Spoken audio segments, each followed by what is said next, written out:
नमस्कार विद्यार्थी मित्रांनो, इयत्ता 9वी मराठी विषयाच्या तासिकेत मी सौ सोनाली चुरी आपले स्वागत करते. आज आपण पाठ 6वा ऑलिम्पिक वर्तुळांचा गोफ हा पाठ अभ्यासणार आहोत.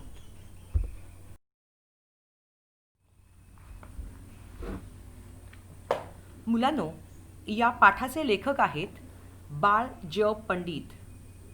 यांच्याविषयी थोडीशी ओळख मी करून देते.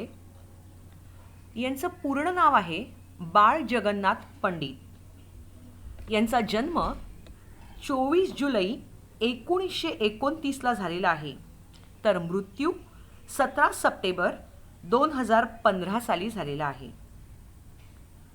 वयाच्या 6-7 वर्षापासूनच त्यांना क्रिकेटची आवड होती.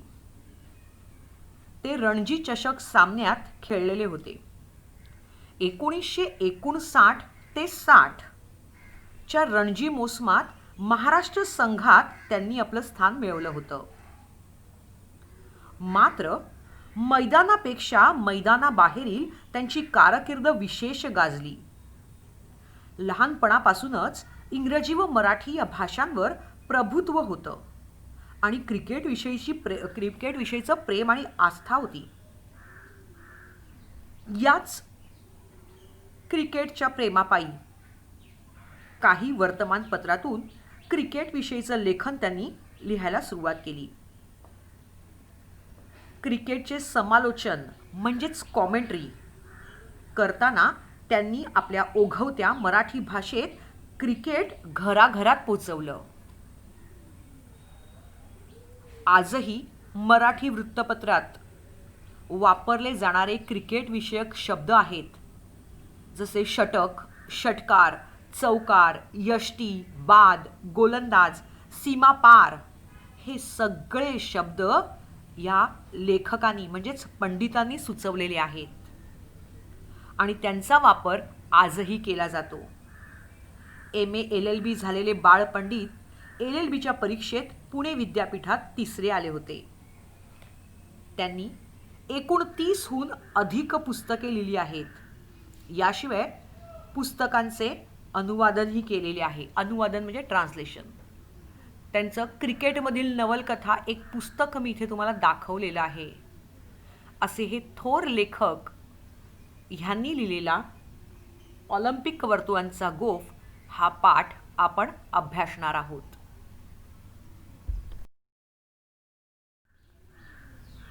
मुलांनो, प्रस्तावनेकडे जाण्या अगोदर मी तुम्हाला काही गोष्टी सांगते. आपण ऑलिम्पिक वगैरे सामने TV वर जे दाखवले जातात ते आपण पाहत असतो. त्यामध्ये कीर्तिमान खेळाडू असतात, त्यांची नावं आपल्याला माहिती असतात. पण हे सगळं त्या ऑलिम्पिकचे जे सर्कल असतात, त्याच्या फ्लॅगचा जो सिम्बॉल आहे, ह्या सगळ्यांचा अर्थ आणि त्याची ओळख या पाठातून लेखकांनी अगदी बारकाईने करून दिलेली आहे. चला तर मग आपण प्रस्तावनेसह सुरुवात करूया. बाळ ज पंडित, जन्म 1929 आणि मृत्यू 2015. प्रसिद्ध लेखक, क्रिकेट सामन्याचे समालोचक. समालोचक म्हणजेच सामन्यांचं धावते वर्णन करणारी अशी व्यक्ती, जी कॉमेंट्री देते ती व्यक्ती, त्याला समालोचक असं म्हणतात. पहिले शतक,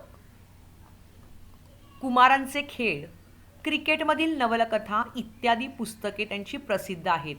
यापैकी क्रिकेटमधील नवलकथा हे पुस्तक मी तुम्हाला स्क्रीनवर अगोदर दाखवलं होतं. ऑलिम्पिक सामन्यांची सुरुवात का व कशी झाली, हे सामने भरवण्यामागील उद्दिष्टे कोणती, काय हेतू होता हे सामने घेण्याचे, ऑलिम्पिक वर्तुळांचा अर्थ काय, या सर्वांचा आढावा प्रस्तुत पाठातून लेखकांनी घेतला आहे. प्रस्तुत पाठातून जागतिक ऑलिम्पिक क्रीडा स्पर्धांविषयीची माहिती दिलेली आहे. मुलांनो, पाठाचं नाव आहे ऑलिम्पिक वर्तुळांचा गोफ. गोफ म्हणजे काय, तर एकात एक अडकवलेल्या कड्या, सर्कल्स एकात एक अडकवलेले आहेत आणि वर्तुळ म्हणजे गोल बरोबर.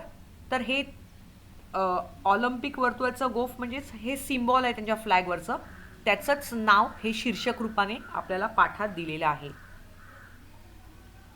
चला तर मग आता आपण वाचन करूया. मनुष्याच्या सर्वांगीण व्यक्तिमत्व विकासात क्रीडेचे महत्त्व अनन्यसाधारण आहे.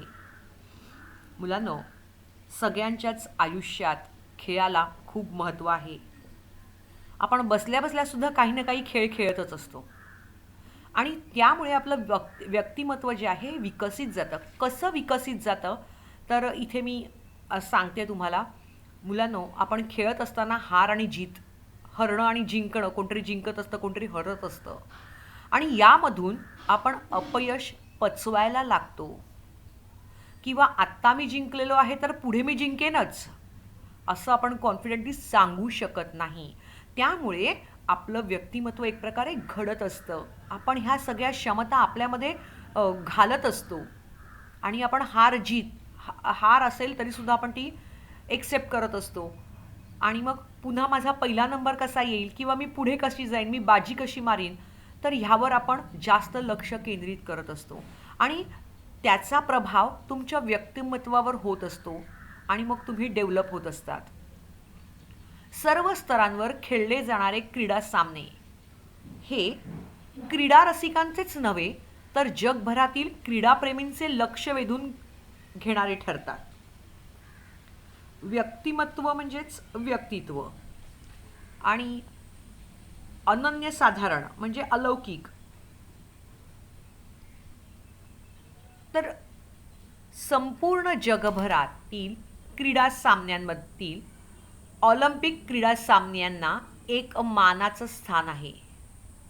ऑलिम्पिक 2020च्या विजयाचे उद्दिष्ट डोळ्यासमोर ठेवून आपल्याला आवडणाऱ्या खेळावर लक्ष केंद्रित करून त्यात पारंगत म्हणजेच निष्णात किंवा प्रवीण होऊन आपल्या देशाला ऑलिम्पिक विजयाचे मानकरी म्हणजे आदरणीय व्यक्ती होण्यासाठी अधिकाधिक प्रयत्नशील राहूया. अशा प्रकारे ही सुरुवात केलेली आहे.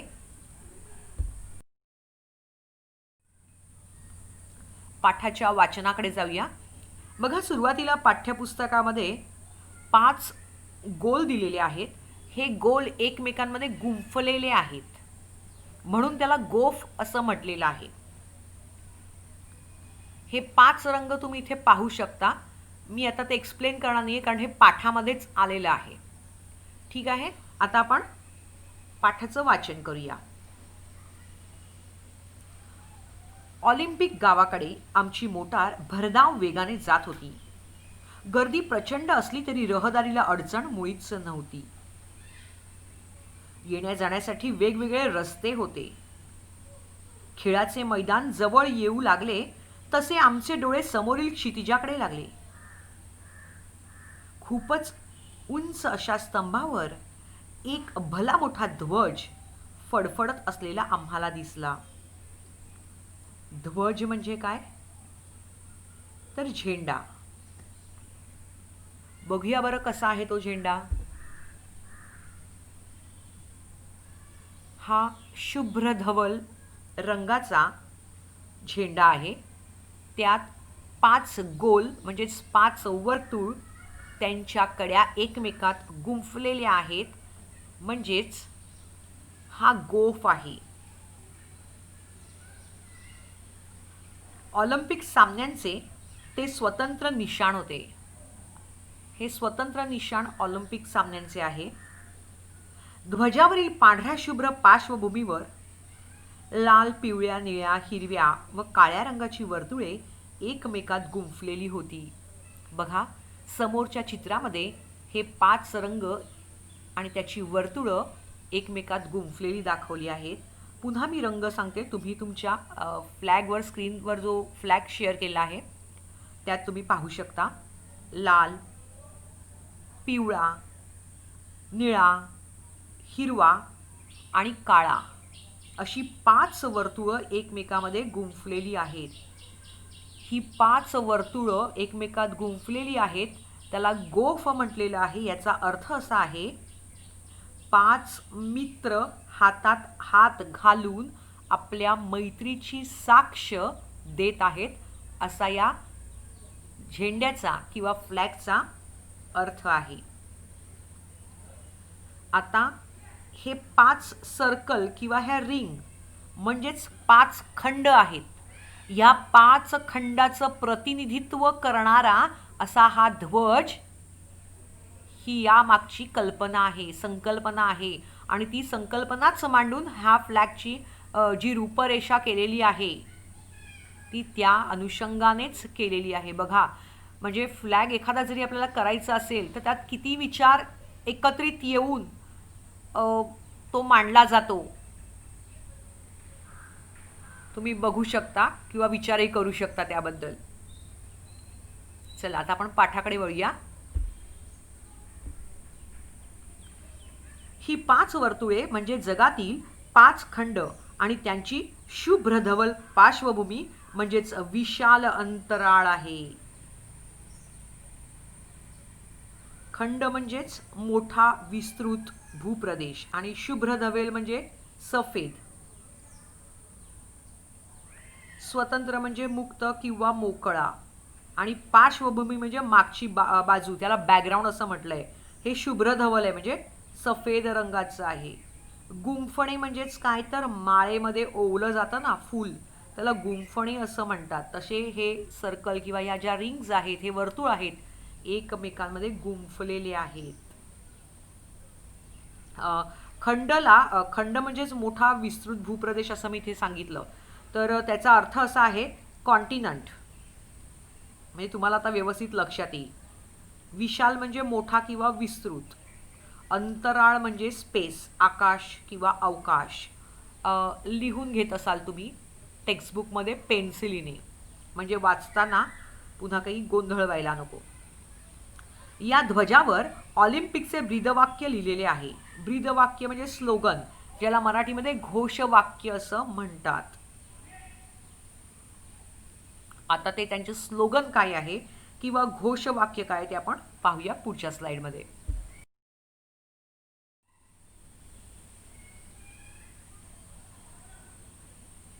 या ध्वजावर ऑलिम्पिकचे ब्रीदवाक्य लिहिलेले आहे.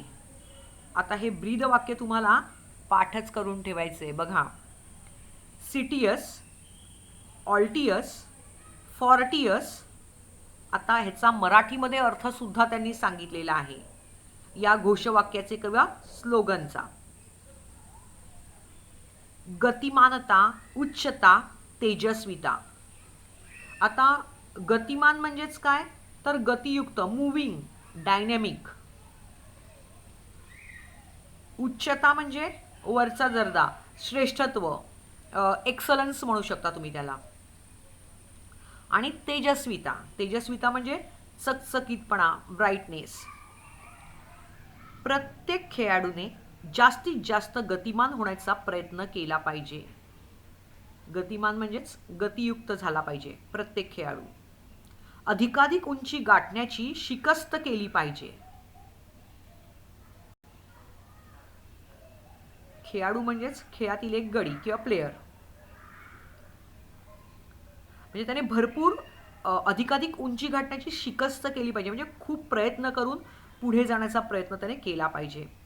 आणि बलसंवर्धनासाठी जास्तीत जास्त श्रम केले पाहिजेत, असा संदेश हा ध्वज खेळाडूंना देत असतो. बरोबर, म्हणजे हे सगळं हा खेळ किंवा ऑलिम्पिकचे सामने आहेत, अतिशय श्रेष्ठ दर्जाचे सामने मानले जातात. आणि ह्याच्यामध्ये पारितोषिक मिळवणं म्हणजेच अतिशय आयुष्यातला मानाचा, त्या खेळाडूसाठी सुद्धा आणि त्या देशासाठी सुद्धा मानाचा दिवस आणि महत्त्वाचा दिवस असतो. कारण हे ऐतिहासिक क्षण जे असतात हे इतिहासात सुवर्ण अक्षरांनी कोरले जातात असं म्हटलं तरी वावगं ठरणार नाही. इतका मान त्यांना असतो. या ध्वजस्तंभाजवळ एक स्फूर्तिदायक मशाल सतत तेवत असते. ध्वजस्तंभ म्हणजे फ्लॅग जिथे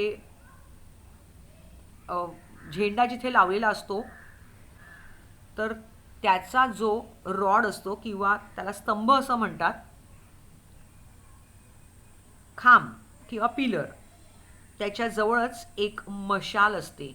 स्फूर्तिदायक मशाल, स्फूर्तिदायक म्हणजेच इन्स्पिरेशनल, ज्याला तुम्ही प्रेरणादायक असं म्हणू शकता. तर ती मशाल, मशाल म्हणजे दिवटी, मशालीला मराठी शब्द आहे दिवटी, म्हणजेच टॉर्च.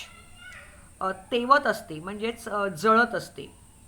बघा, तुम्ही कुठल्याही खेळाच्या सामन्यासाठी गेलात तर तिथे मशाल असते आणि ही मशाल प्रज्वलित केलेली असते, म्हणजेच पेटवलेली असते. पण हा शब्द योग्य नाही आहे, तुम्हाला समजण्यासाठी म्हणून मी हा शब्द वापरते. तर मशाल प्रज्वलित केली जाते आणि जोपर्यंत हे खेळ चालू असतात तोपर्यंत कंटिन्युअसली ती फ्लेम तशीच असते. बरोबर, त्याला सतत तेवत असणं असं म्हणतात. ऑलिम्पिक सामने म्हणजेच क्रीडापटूंसाठी आणि क्रीडा शौकीनांसाठी एक पर्वणीच असते. आता जे स्पोर्ट्समन आहेत, खेळाडू आहेत, त्यांच्यासाठी तर ऑलिम्पिक सामने महत्त्वाचेच असतात.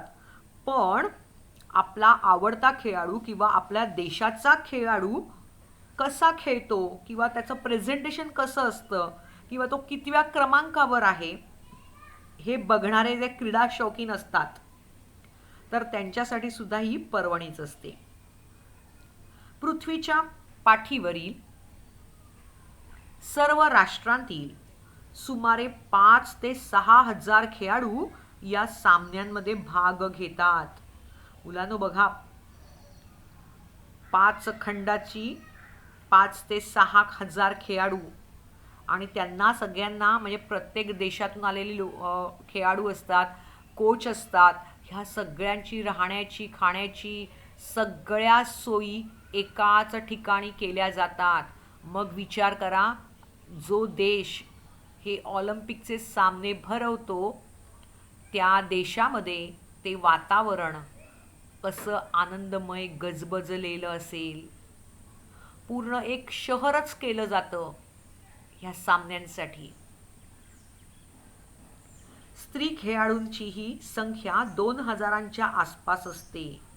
म्हणजे केवळ पुरुष खेळाडूच नाही तर स्त्रियांसाठी सुद्धा इथे खेळ असतात आणि या स्त्री खेळाडूंची संख्या त्यांनी सांगितले 2000च्या आसपास असते. प्रेक्षागारात सुमारे 70 ते 80 हजार प्रेक्षक बसण्याची सोय असते. प्रेक्षागार म्हणजे काय? स्टेडियम. ह्या स्टेडियममध्ये कोण बसतात? तर प्रेक्षक बसतात. प्रेक्षक म्हणजे हौशी लोक जे खेळ बघण्यासाठी खास आलेले असतात. त्यांना बसण्यासाठी त्यांची संख्या जवळपास 70 ते 80 हजार इथे प्रेक्षक बसण्याची सोय केलेली असते. म्हणजे बघा किती मोठं स्टेडियम असेल. तुम्ही यूट्यूबवर वगैरे जाऊन हे पाहू शकता. याशिवाय सुमारे 25,000 लोकांना हे सामने उभे राहून पाहता येतात. म्हणजेच केवळ 70-80 हजार प्रेक्षक बसतात, त्यांच्या व्यतिरिक्त 25,000 लोक उभं राहून सुद्धा हे पाहू शकतात. पोहण्याच्या शर्यतीत 4-5 तलावही बांधलेले असतात. बरोबर, तर इथे पोहणी म्हणजे तरणे, स्विमिंग. पोहणीला मराठी शब्द आहे तरणे. 4-5 तलावही बांधलेले असतात. तलाव म्हणजेच तळ, टँक किंवा जलाशय. आपण पुढच्या स्लाइडकडे वळूया.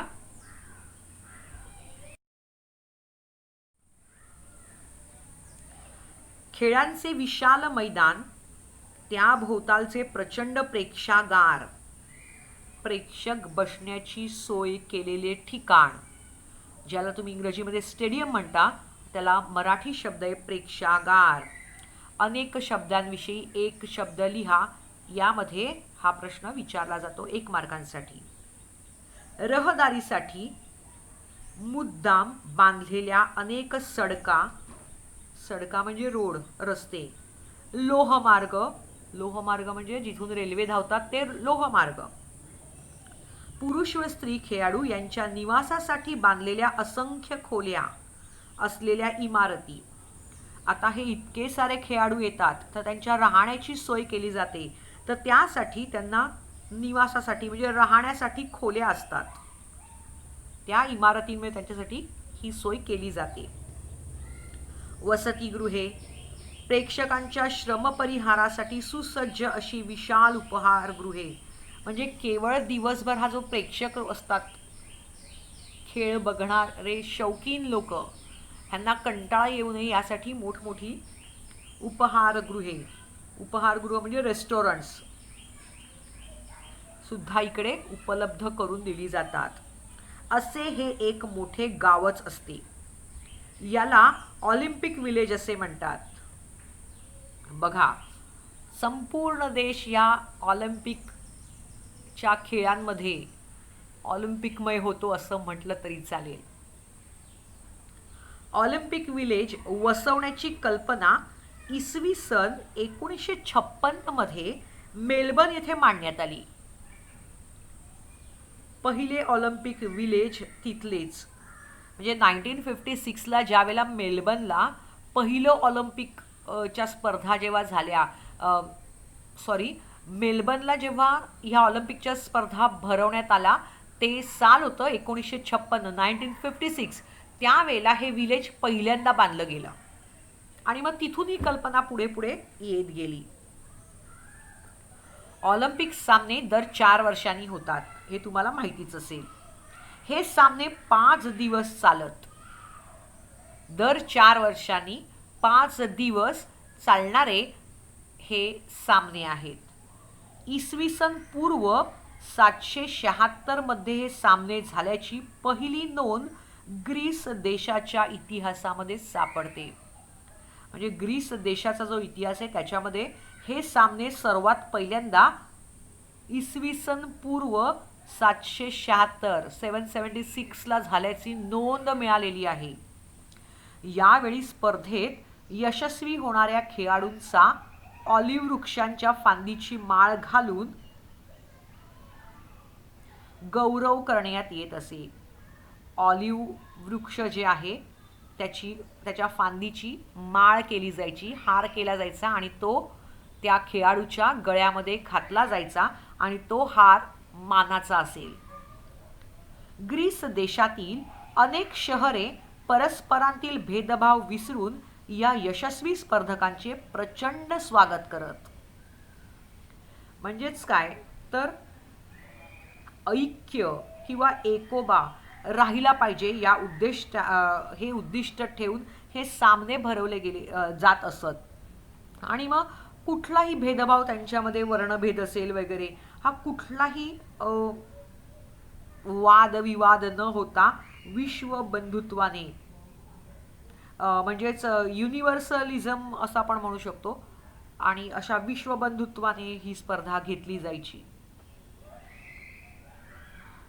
या सामन्यातील खेळाडूंना राष्ट्रीय सणसमारंभाच्या वेळी मानाचे स्थान मिळत असे.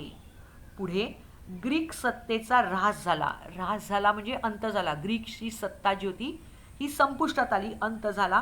आणि त्याचबरोबर इसवी सन पूर्वी 394 मध्ये हे सामने बंद पडले.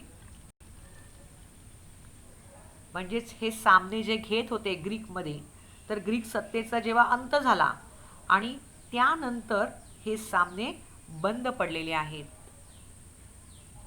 जाऊया पुढच्या स्लाइडकडे. मैत्रीचा मंत्र सांगणाऱ्या या ऑलिम्पिक सामन्याची त्यानंतर इसवी सन 1894 साली आधुनिक जगाला आठवण झाली. म्हणजेच ग्रीक सत्तेने सुरू केलेले हे सामने ऑलिम्पिकचे पुन्हा 1894 साली आधुनिक जगाला याची आठवण झाली आणि पुन्हा हे सुरू केले पाहिजेत हा विश्वास त्यांच्यामध्ये निर्माण झाला. आणि त्याचमुळे त्यांनी याची सुरुवात केलेली आहे. त्या वर्षी फ्रान्स देशात ऑलिम्पिक काँग्रेस भरवण्यात आली. त्या काँग्रेसला अनेक राष्ट्रांचे प्रतिनिधी हजर होते.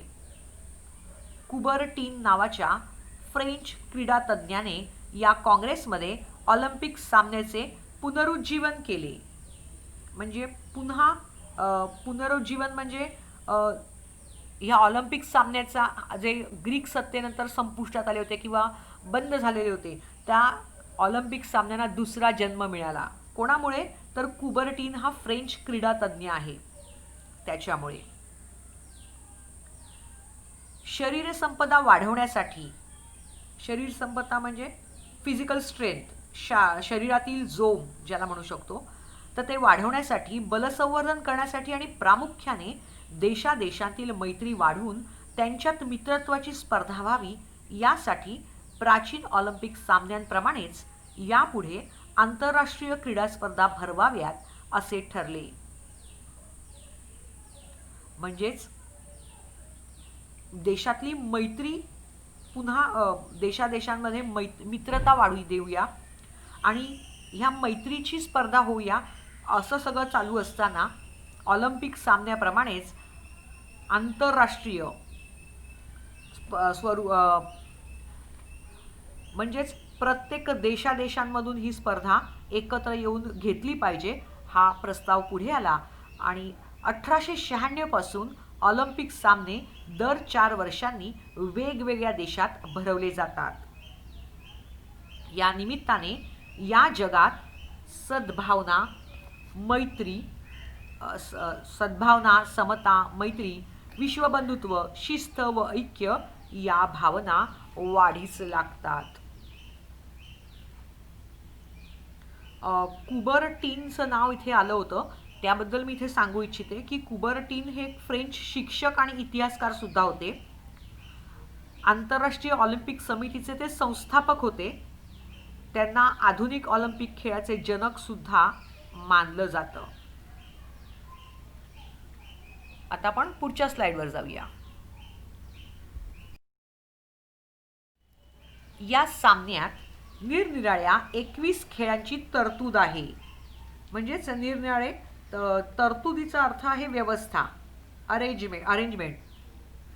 21 खेळ 21 गेम्स इथे खेळले जातात. पुरुषांसाठी व स्त्रियांसाठी वेगवेगळे सामने होतात. या सामन्यांच्या व्यवस्थेसाठी एक आंतरराष्ट्रीय ऑलिम्पिक समिती नेमली असते. या स्पर्धांत भाग घेणाऱ्या प्रत्येक देशाचे 1 ते 3 प्रतिनिधी या समितीमध्ये असतात. या समितीमध्ये खेळांची व्यवस्था त्या खेळांच्या आंतरराष्ट्रीय संघाकडे असते. ऑलिम्पिक सामन्यांसाठी लागणारा खर्च हा फारच मोठा असतो. हा सर्व पैसा स्पर्धक देश उभा करतात.